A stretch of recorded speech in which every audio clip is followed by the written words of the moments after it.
Hello? Hi, sorry, I have this turned backwards. Let me try to look into this. Rooms more.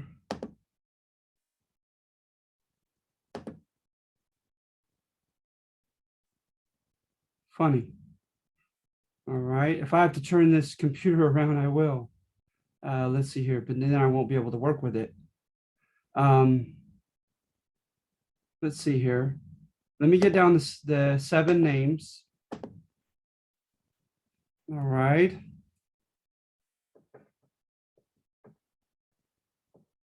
So welcome, students. We're covering westward expansion prior to the Civil War in the antebellum period. All right.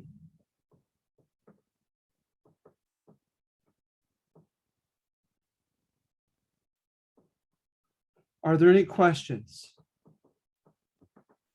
as I'm writing these names down?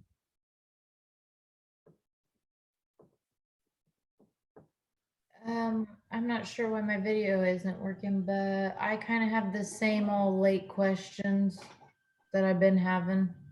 Sure, and what's that? Is that I am late on my assignment. I have 2 more assignments I need to get done. Uh-huh. So, I was gonna try and do that as soon as possible. Yeah, that's not a problem. Okay. And I think this is Melissa Hunt speaking, right? Yeah, sorry. No, it's okay. Let's see here. Sorry, I'm trying to fix the view here. Oh, Um, mine too. Okay. well, I have your names down, and I'm going to go ahead and begin, and try to toy with this as I go along. Okay. But yeah, Melissa, I mean, you've spoken with me in the case of turning them in late. I reserve the right to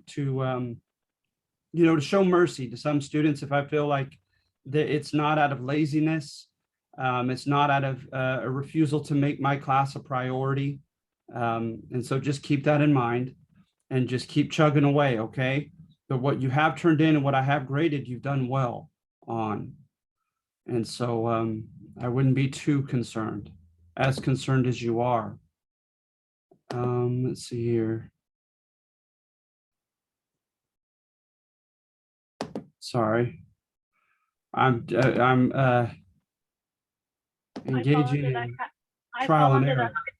I fall into that same category of not had turned in my assignments on time. Like I have them on my computer, I just haven't submitted them yet. Okay. All right. So Yesenia, if you have extenuating circumstances, etc., or even just to remind me to go back and look for them, please give me a Canvas message. Okay. Please give me a Canvas message, and we'll cooperate together on it. Appreciate it. No problem. We'll get you caught up. Thank you. No problem. So let's see here. I'm gonna try more one more time. That doesn't help.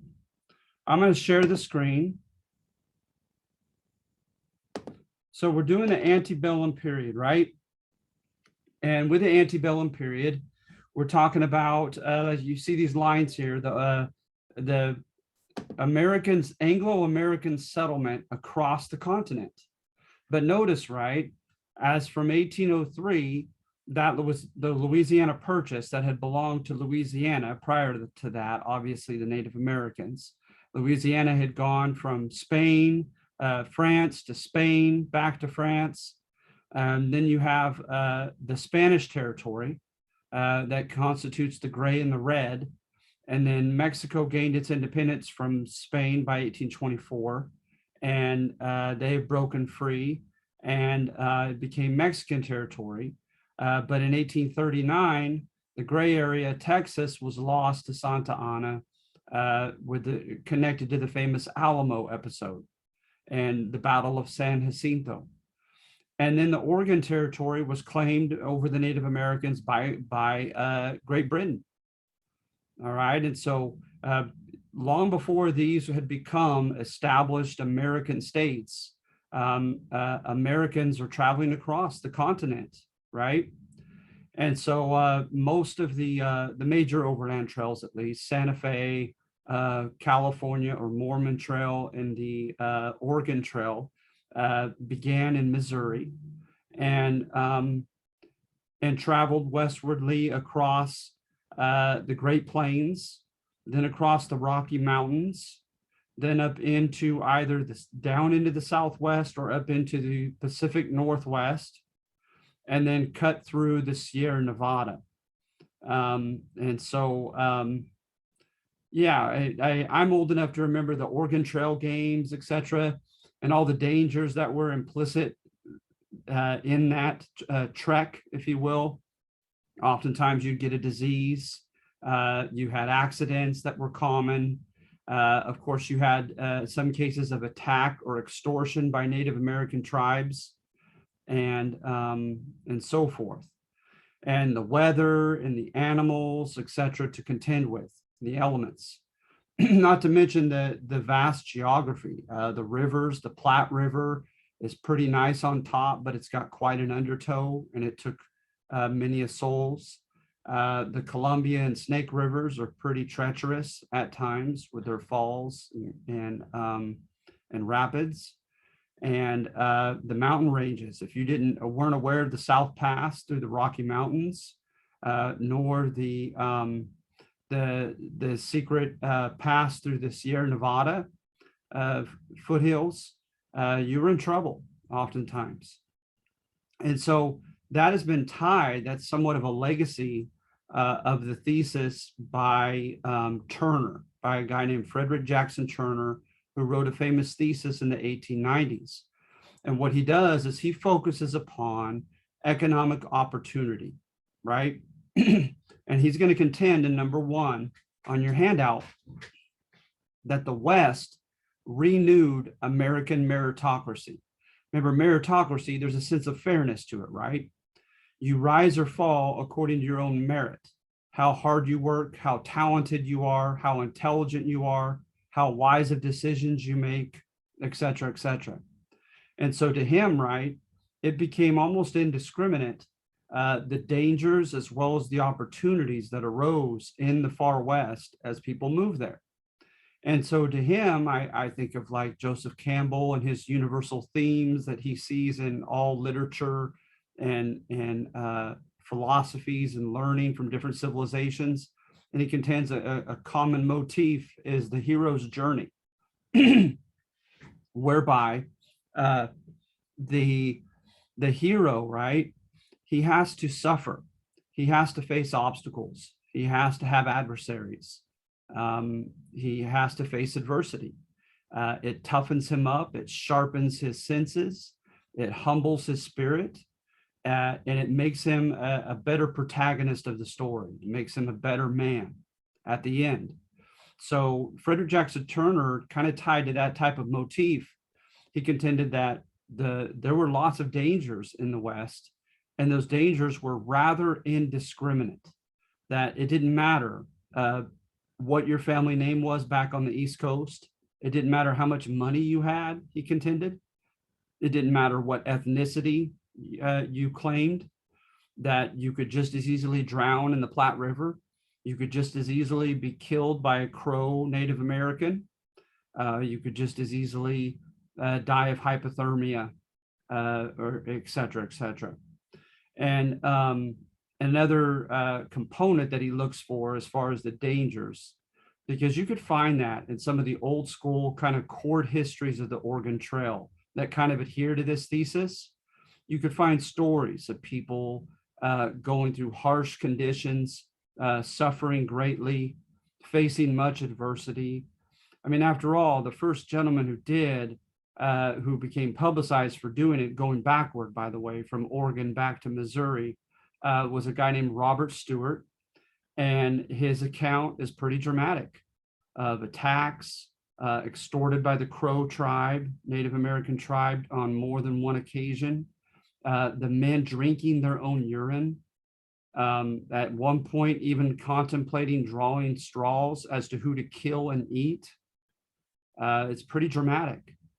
And that was publicized in his day, and he became famous and rich from it. And so that was the image of that day. When people left for the West, oftentimes you could see in primary source farewell letters to their family members, etc.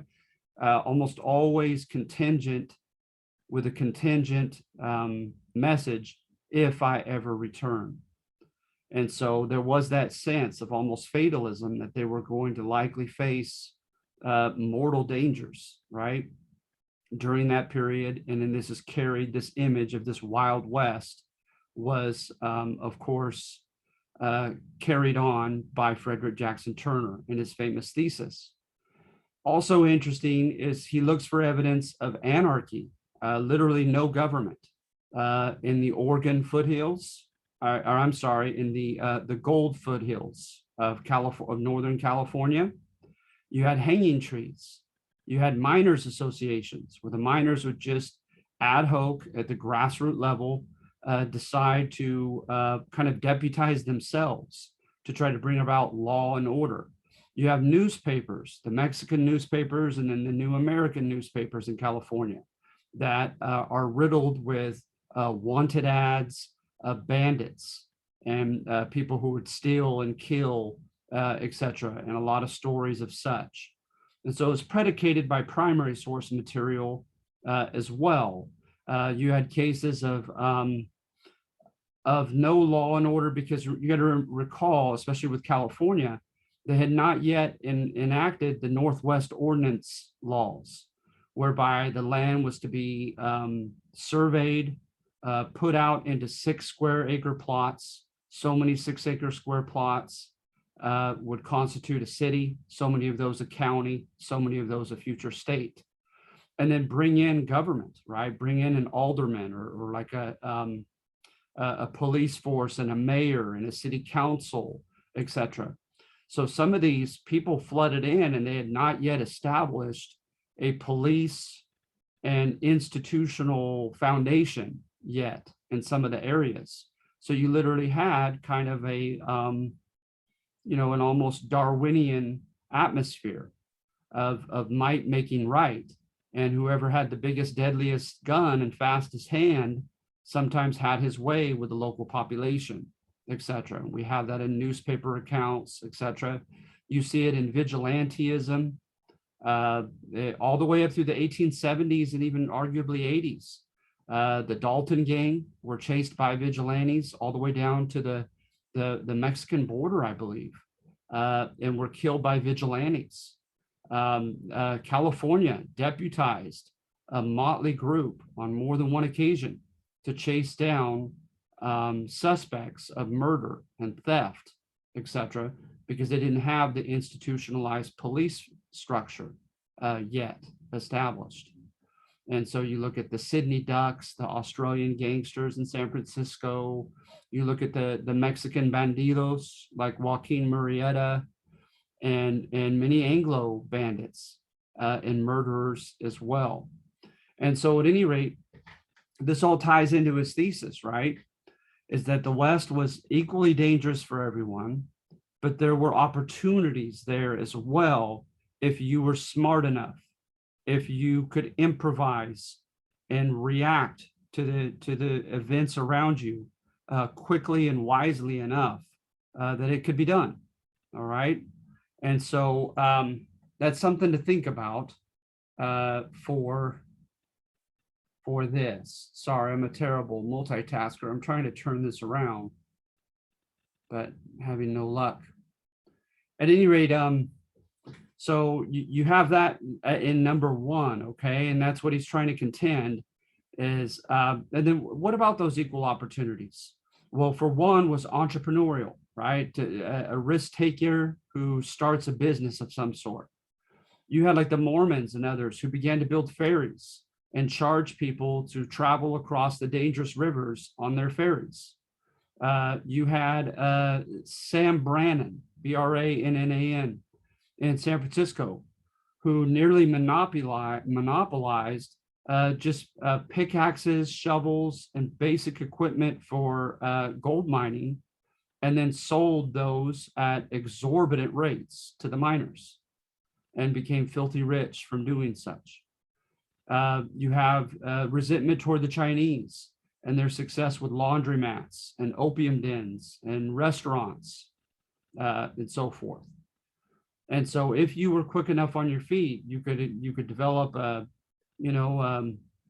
and this also is going to continue with the railroads just after the Civil War with the Transcontinental Railroad and so forth. People realized that the population was going to boom at certain depot areas on that train, and they would go there to provide some sort of entertainment, some type of service, some type of good or product that they felt would be in demand by the people, and they got rich from doing it. Quite a few people did. Also, land, access to cheap, affordable, or even in some cases, free land, if you squatted on it, constituted another alleged opportunity that was non-discriminatory, that it was for anyone brave and lucky enough and tough enough to make it out into the far west and gain that land. And you could engage in land speculation. You could hold on to it until development occurred and the value of that land would skyrocket and you could sell it for profit. You could engage in cash crop farming, where you focused upon one commodity or one crop and sold it to the railroad by way of the railroad to certain cities or other markets. So there were ways, right, entrepreneurial wise, for people to make a buck, not to mention mineral wealth.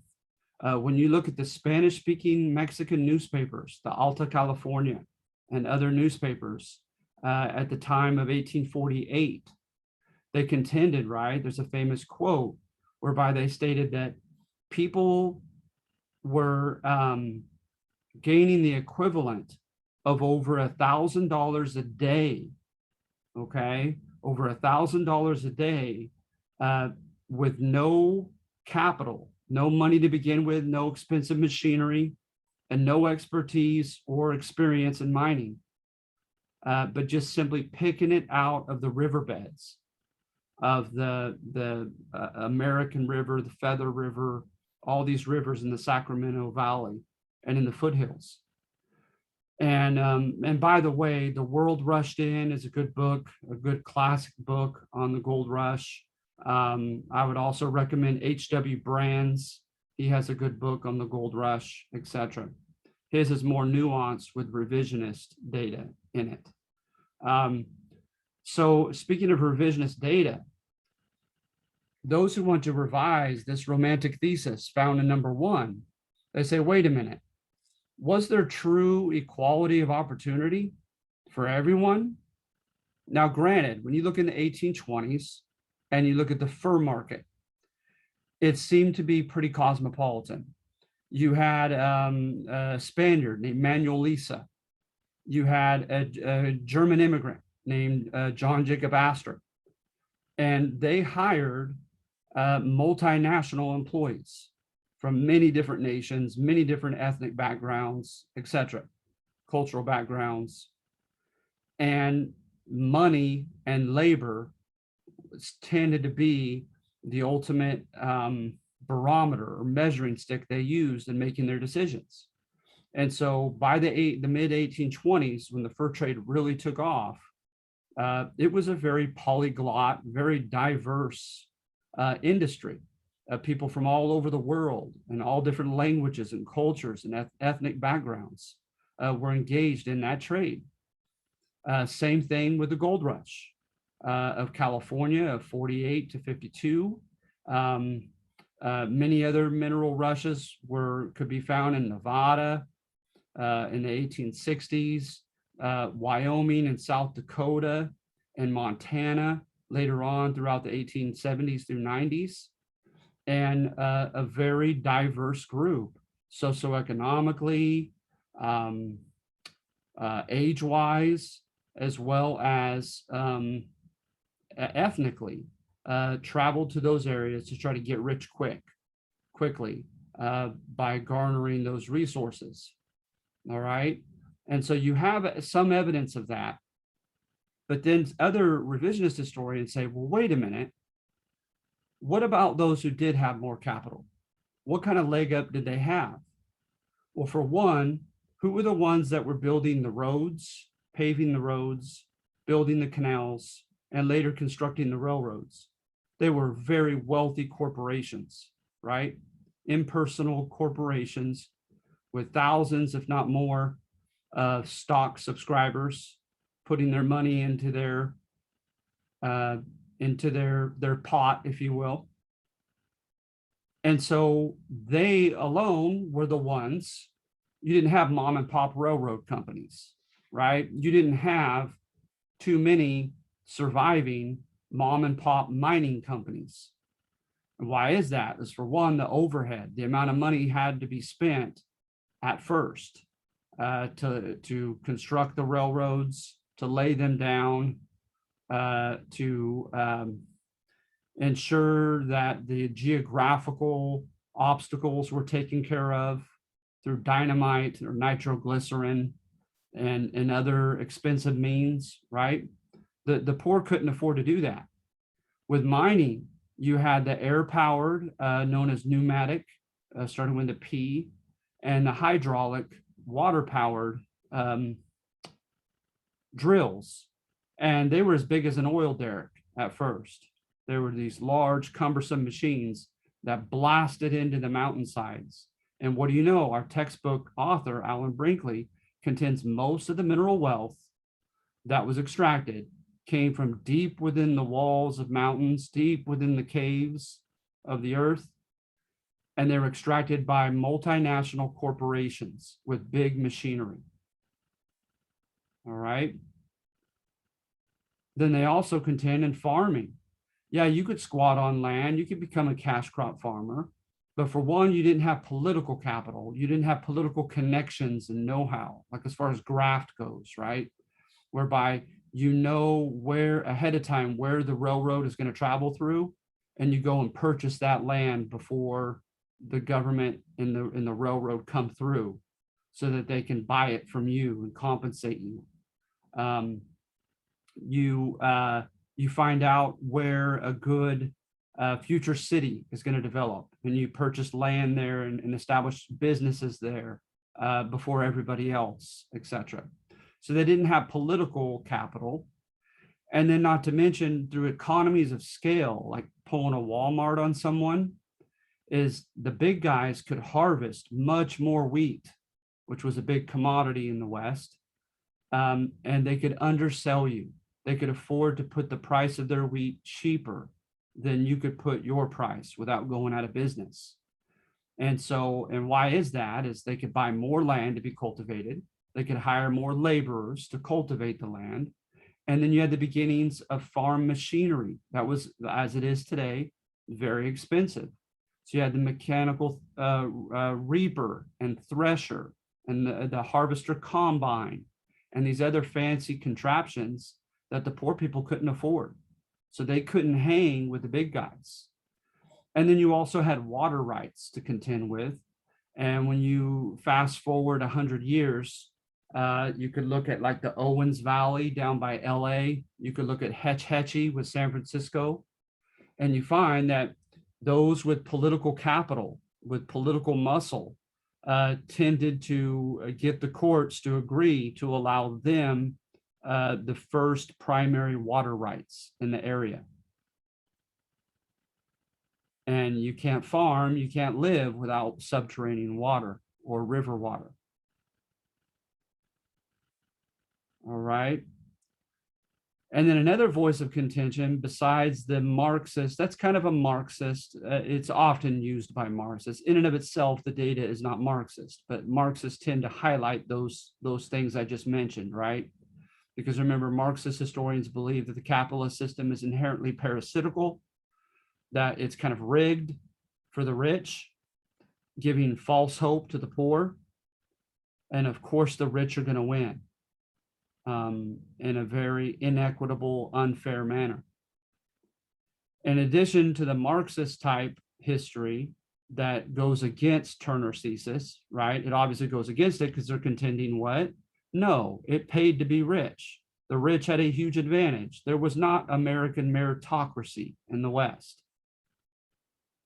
And another source of focus comes from post-civil rights era historians who focus on minority groups like Asian Americans, Hispanic Americans, Native Americans, African Americans, women, and contend that they did not have even remotely the same rights and opportunities that white men had in the West. So obviously that would constitute revisionist history because it's revising or changing this court romantic image of the West being a land of rising and falling by merit for everyone. So they find evidence in the primary sources, in newspapers, in letters, in speeches, in political platforms of especially Democrats at this time period that were downright racist against such groups. Mr. C, are you sharing your screen? I'm trying to, Melissa, and I don't know how to switch it around. Oh, are you going over some information right now? You were Yes, yeah, I'm going over 1 and 2. I'm pretty much on 2 right now. Okay, perfect. Uh-huh. So with number 2, like I said, they historians that revise this romantic image, they not only contend, no, I don't believe the West reopened or established American meritocracy, because for one, the wealthy had a huge leg up over everybody else. But for 2, there were obstacles deliberately placed in front of Hispanic Americans, of Asian Americans, in front of women, in front of African Americans, etc. So the demographic that I chose are Hispanics on number 2. As a case in point, that racial discrimination was alive and well, and hence meritocracy did not reign, did not rule in the West, right? So you find evidence of us arguably picking a fight to wrest or take away Texas from Mexico in 1836. You have us arguably picking a fight to take the rest of the far West, with the exception of Oregon and the Pacific Northwest, from Mexico in 1846 by way of the Mexican-American War. And then you have the mistreatment of Hispanic Americans after the Mexican-American War as evidence to support the revisionist claim that the West did not establish meritocracy, not for Hispanics anyway. They couldn't just rise or fall by their own merit. They had obstacles deliberately placed in front of them. So like in a foot race, right, with the symbolism of a foot race representing the American dream, people were putting up hurdles in the lane of the Hispanic runner and putting rocks in a backpack and making him carry that backpack as he ran. All right. So at any rate, you find evidence of, so with 1836, the loss of Texas, that's described in number 2. And it's doubly sad for Hispanic Americans because such gracious terms were offered to the Hispanic, to the Anglo arrivals, the Anglo settlers who lived under an Anglo colony within Mexican Texas known or ruled by Stephen Austin.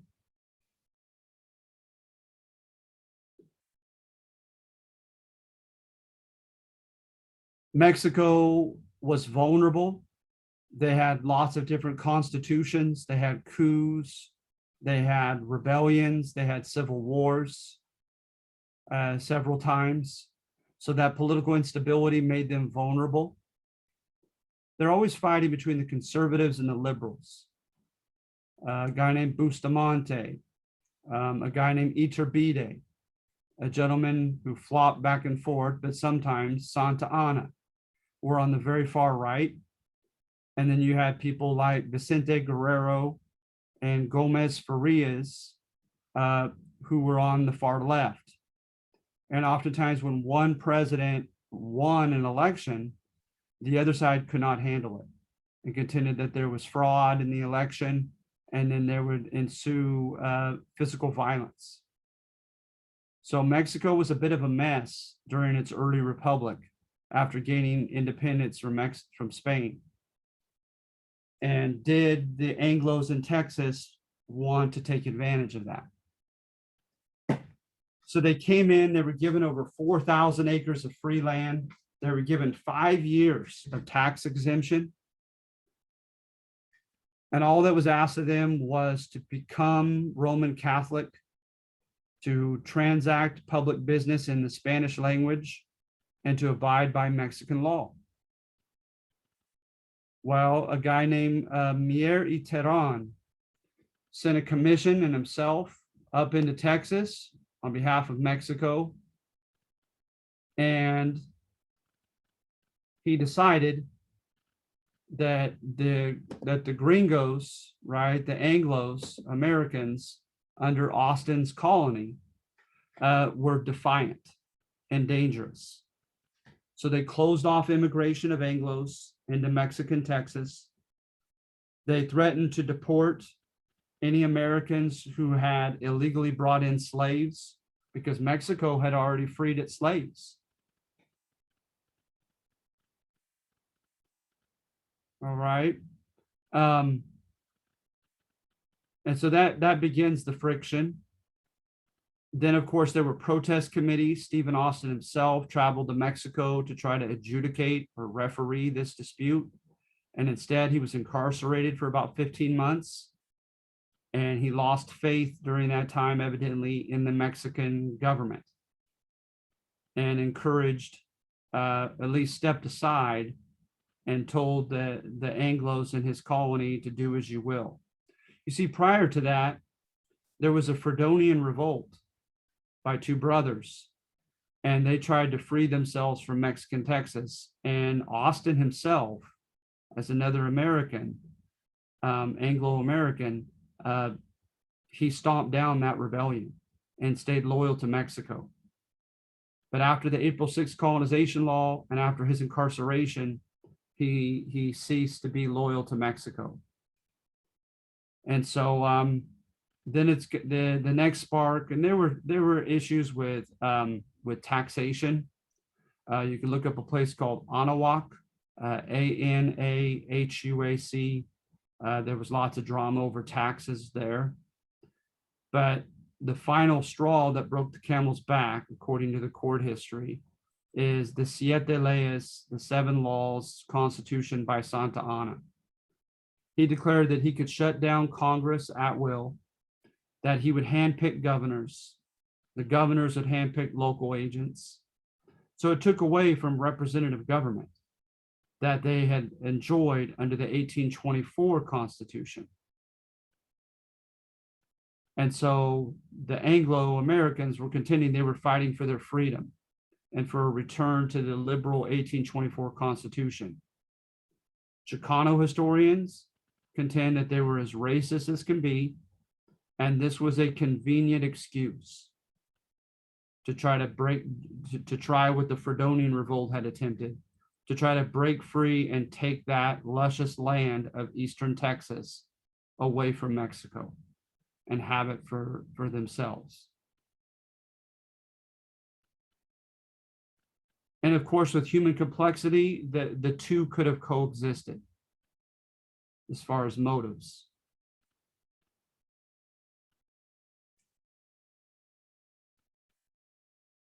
So at any rate, things spiral out of control from there. Santa Anna goes to Zacatecas, where the governor had refused to accept his new constitution, and he squashed the Zacatecan state militia with his national army.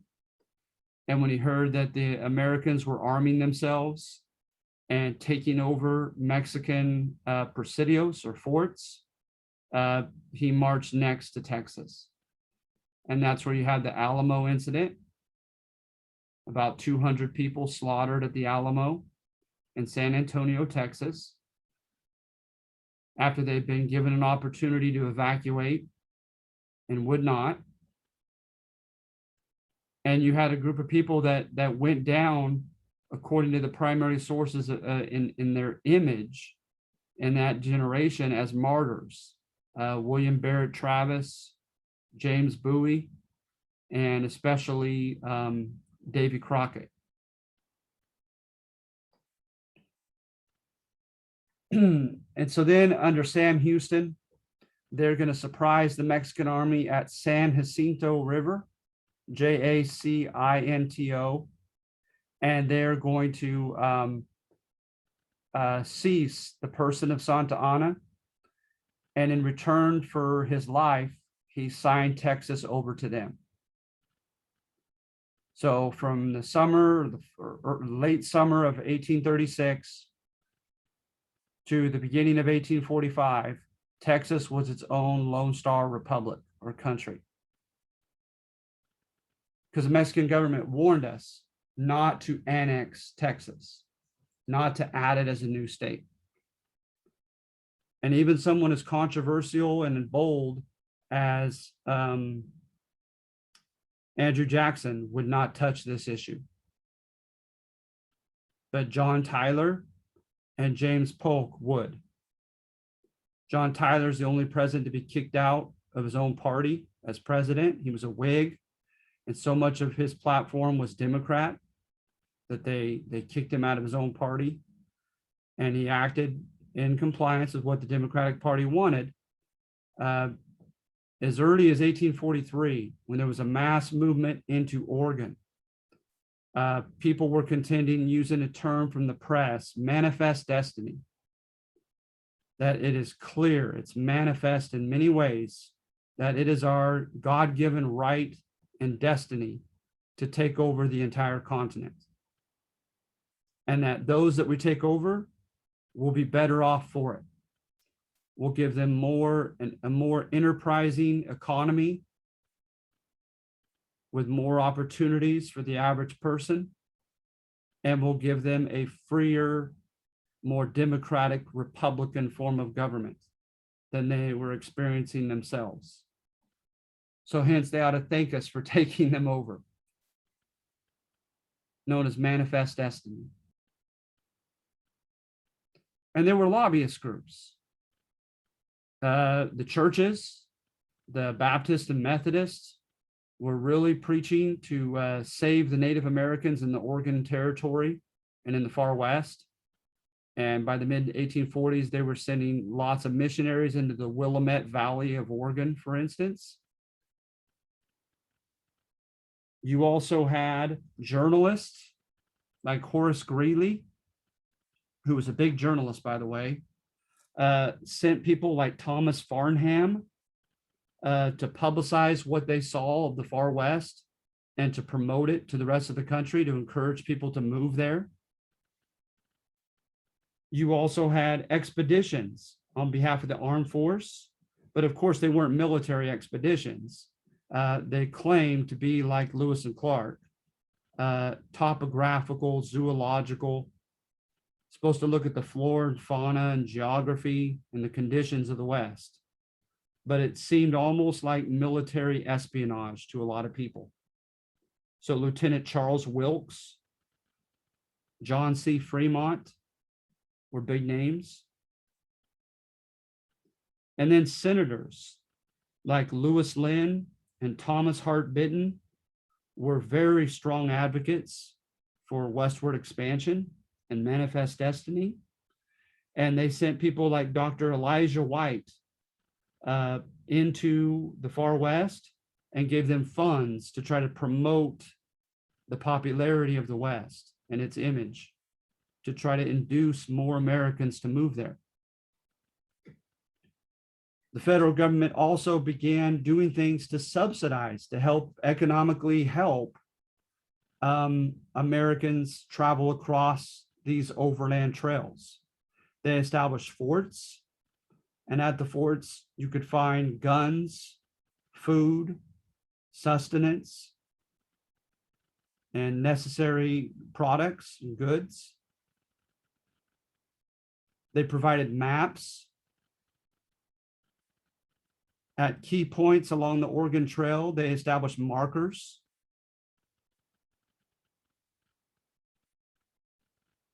They encouraged the Pony Express to send mail across it, and then began to construct by the 1840s telegraph wires across the West to give electromagnetic messages back and forth.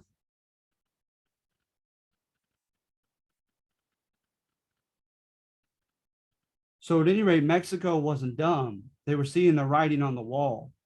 They saw in 1843 how many thousands of people came.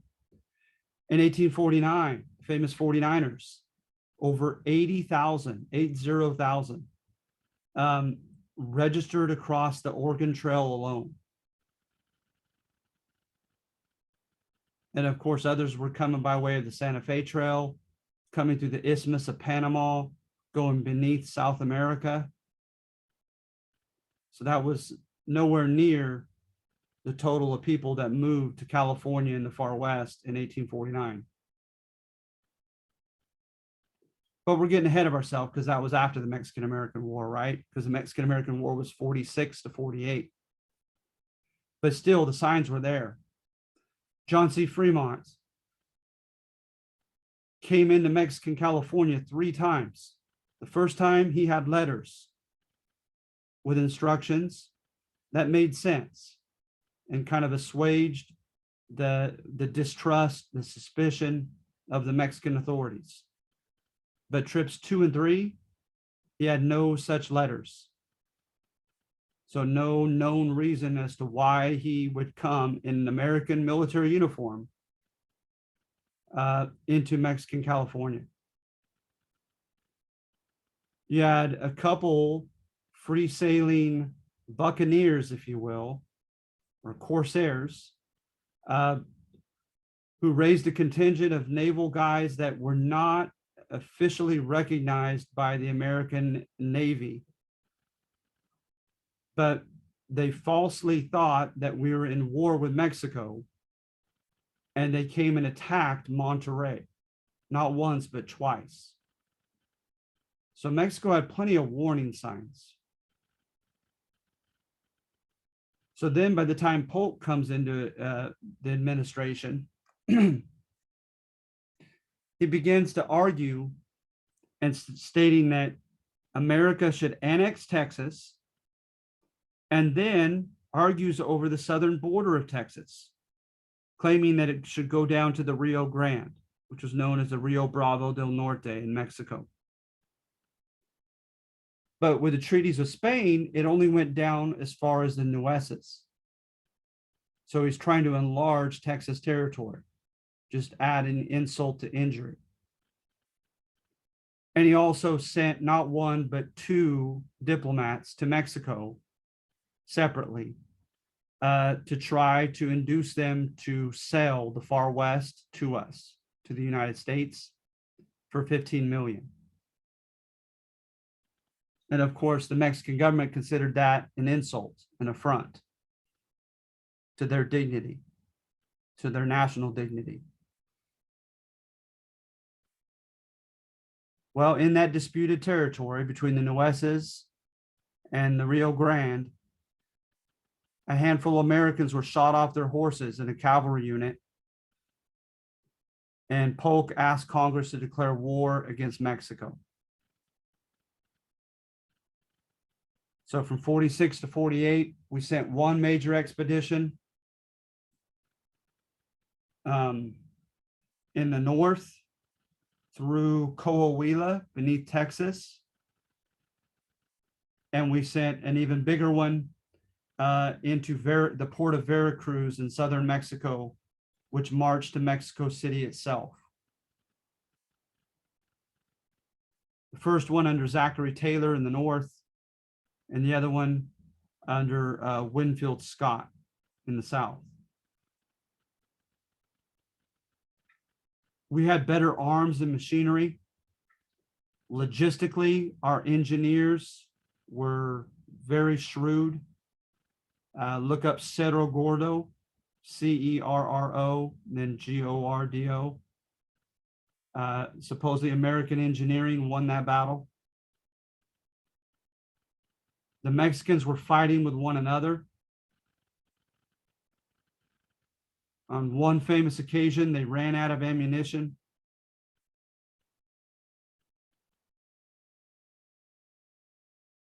And so they lost. America even contemplated, you guys, in Congress, annexing all of Mexico. Believe it or not. And according to the dialogue in the notes of Congress, it's a bit disappointing that they refrained for the wrong reason. Not because it was immoral, not because that would just be gross imperialism, but because they didn't want to incorporate a brown mestizo people into our republic. So ironically, racism played a part in keeping us from taking all of Mexico.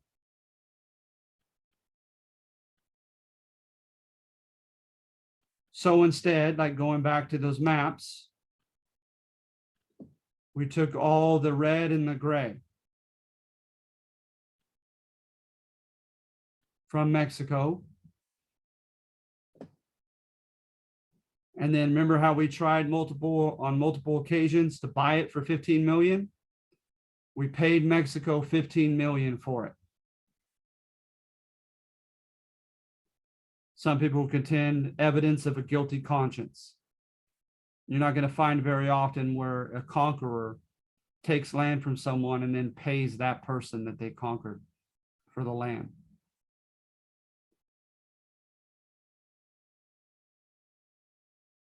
But while the war breaks out, John C. Fremont, a so-called independent group of guys like Ezekiel Merritt, Isaac Graham, went and put under house arrest the leader of the Mexican armed forces, Vallejo, that Vallejo was named after, Mariano Guadalupe Vallejo. They caught him having breakfast and coffee with his daughters in his robe, and they arrested him. They handed him over to John C. Fremont, who had been in Oregon, told after the third intrusion into Mexican California not to return again. He hears of war, returns to California again, and begins to fight. He's helped on land by a guy named Stephen Kearney, who came from New Mexico, took New Mexico first, traveled through Arizona and came into Southern California, and John C. Fremont met him. Then by sea, we had Commander Sloat and Commander Stockton come in and secure a couple of the major cities, coastal cities. There wasn't a lot of fighting. This was known when they put under house arrest that group under Ezekiel Merritt and Isaac Graham and others. That was known as the Bear Flag Revolt, where they tinkered with the idea of using the Mexican-American War as an excuse to carve out California as its own republic, like Texas was for 9 years. But how heartfelt could it have been? Because not too much after doing such, they wanted to hand him over to the American federal government, the American Armed Forces. You had Americans like Stephen Austin who were caught in the middle, like he was in Texas. You had a guy named Thomas Oliver Larkin, You had a guy named Abel Stearns. Abel Stearns, as far as what I've read, stayed pretty loyal to Mexico to the end as a nationalized Mexican citizen of California, but a gringo. Thomas Oliver Larkin, who was responsible for giving out loans to big politicians and businessmen, Mexican leaders in Mexican California, and was on good terms with them. He quickly turned on them and helped the American cause. And until his dying day, he contended that the American government blackmailed him into doing such. I have no idea.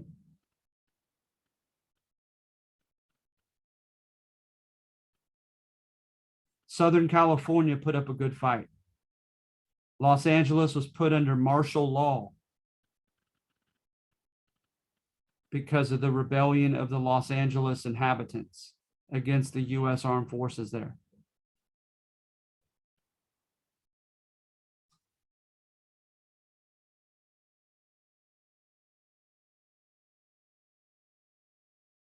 And then the war ends February 2nd, 1848, under the Treaty of Guadalupe Hidalgo.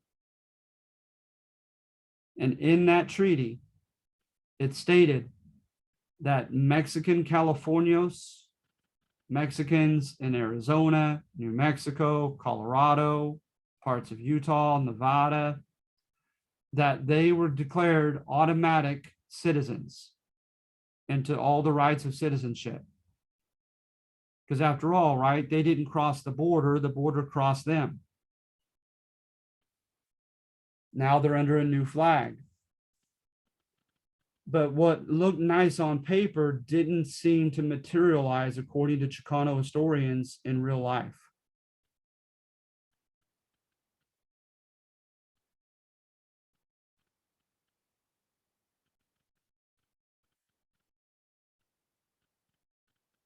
Americans came and squatted on parcels of land of Hispanics. Because remember, a lot of Hispanics didn't cultivate a lot of their land. A lot of them were ranchers and had cattle and sheep, etc., roaming. So it was difficult to discern who owned what land. So squatters, American squatters, would come in, dig out a little parcel, build up a little cabin, and claim that it was theirs now. When it went to the courts, sometimes the elected judges went with a new Anglo majority and contended that they had squatters' rights to that land because nothing was being done to cultivate it. In other cases, attorneys had fees that were so expensive that they would win the case for the Hispanic landowner, but then the Hispanic landowner would have to give parcels of his land to the lawyer just to pay him back for his services. So there were some unscrupulous and greedy lawyers that helped ensure that Hispanics didn't get to keep all their land. Not only that, the requirements for proof of ownership of property were very strict. They wanted latitude and longitude lines. They wanted permanent borders and boundary markers. They wanted a date and signature of the governing authorities as to when and to whom the deed of ownership, of proprietorship to that land was given. And a lot of Mexican people weren't prepared to provide that information.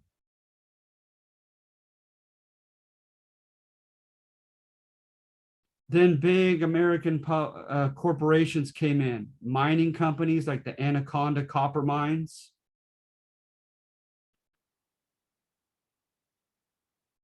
McCoy and other big ranchers came in and were able to buy more land than their Hispanic counterparts, put barbed wire up by the early 1770s, and kept others from free grazing on it. Big corporate farms came in with their new farm machinery. And on many occasions, the Hispanic people were not institutionally and historically equipped and prepared to be able to compete with the corporations. So a lot of them had poor luck and poor chances in attaining the American dream.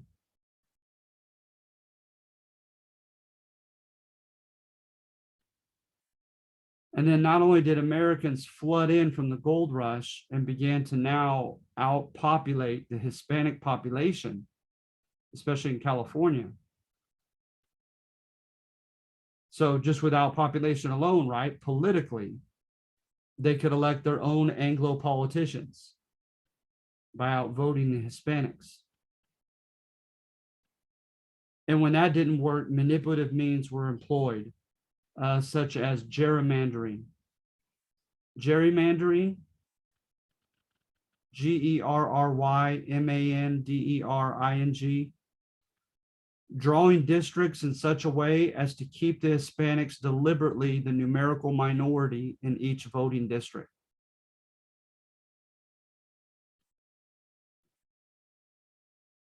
So you have a condensed area of 30,000 Hispanics.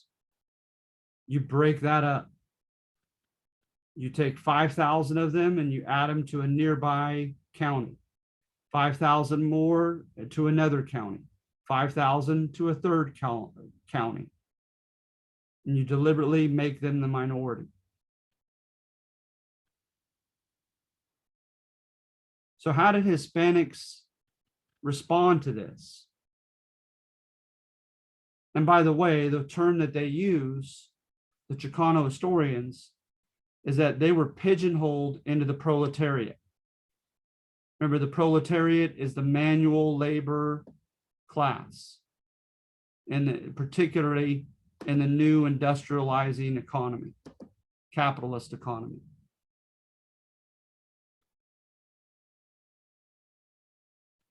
There were no laws, you guys. We don't get those until LBJ in the 1960s that prohibited discrimination at the workplace. So Hispanics just never got raises. They almost never got promotions. Culturally, they were stigmatized, saying Mexicans are ignorant. They can't handle white-collar thinking jobs. They were made to do manual labor. That's their lot in life. So they were pigeonholed into the proletariat, working in the mines, working on railroads, and eventually by the early 1900s, working on agricultural plantations, working in canneries, working in domestic service, working in the service sector as cooks and custodians, etc. So how did Hispanics respond to this as far as their agency? Some fought back both within and beyond the system, right? They fought back within the system by trying to do well for themselves economically and trying to represent their fellow Hispanics politically. You had Esteban Ochoa, a proud Mexican mayor of Tucson, Arizona, who repeatedly was elected by his constituents.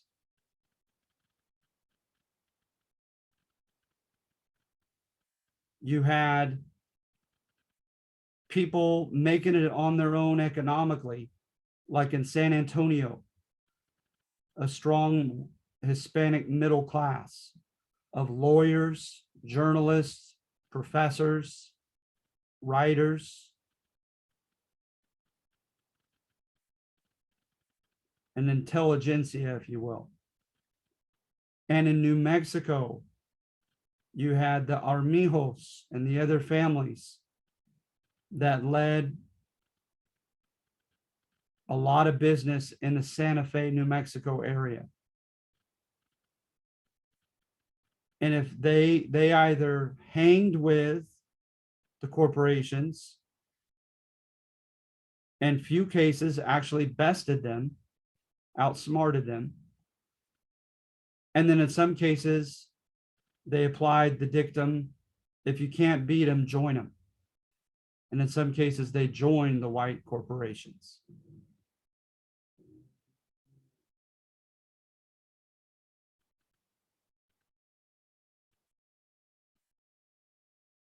Some felt like there were no institutional means for them to fight back, that they had no voice politically, that they had no chance economically, and that there was nothing but hatred toward them socially and culturally. And so some just fought back outside the system. So some of the famous bandidos, right, bandits, like Joaquin Murrieta. The legend of Joaquin Murrieta is tied to the legend of Zorro. Tiburcio Vasquez and others.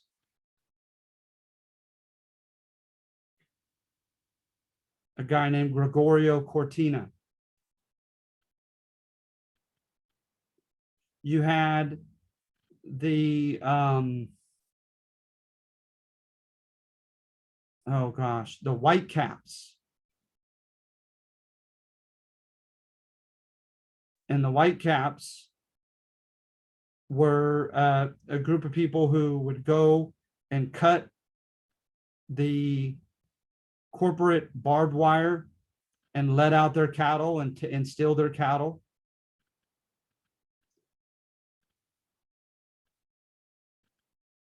They would threaten at gunpoint land or sheep or cattle or resources that they contended had been taken wrongfully from their Hispanic neighbors and demanded it returned.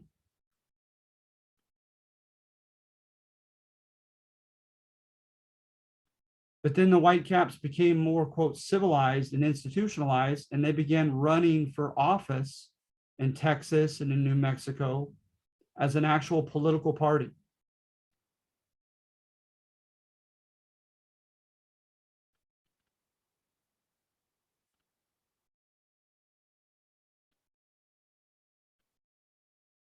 So they kind of fought both within and beyond the system. And then some, of course, just acquiesced. They just gave in and accepted it fatalistically as inevitable. Continued to just go to their menial jobs and work the rest of their lives. But even for that group that didn't show much of a fight, there was a more of a subtle fight that was won, and that was the maintenance of Hispanic culture. They did studies on Hispanic women marrying Anglo men. And in those studies, the vast majority of cases, the children were raised as Hispanics. The mom got to decide.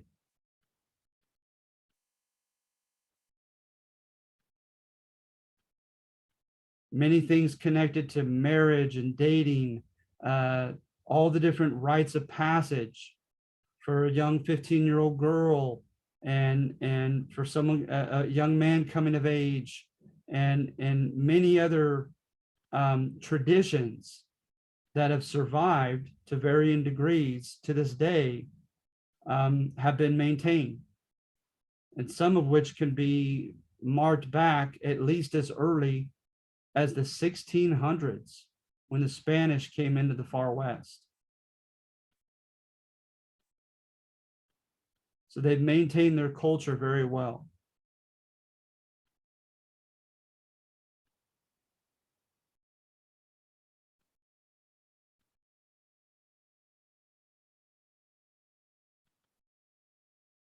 All right. So are there any questions?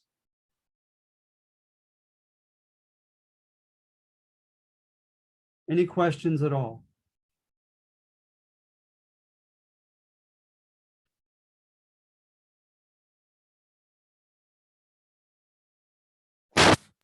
So we're doing the summarizing of this, picking one like the last ones we did. Yes, yes, you're doing the same thing. Okay. So remember, I just stated that the first one contends that American meritocracy was renewed in the West, that there were equal dangers and equal opportunities available for everyone, right? Which made it fair, which made it romantic, and that it was like nothing ventured, nothing gained, right? Like the American dream was meant to be tough to obtain, but it's there for anyone for the taking, and it's earned. And then number 2 says, no, it isn't. That in particular, there was not equality of opportunity for Hispanics.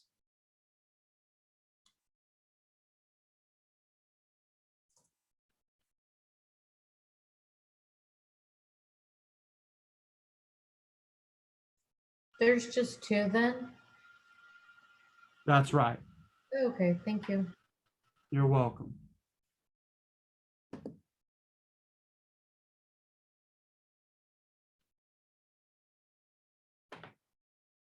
All right, so are there any other questions, you guys, before we go?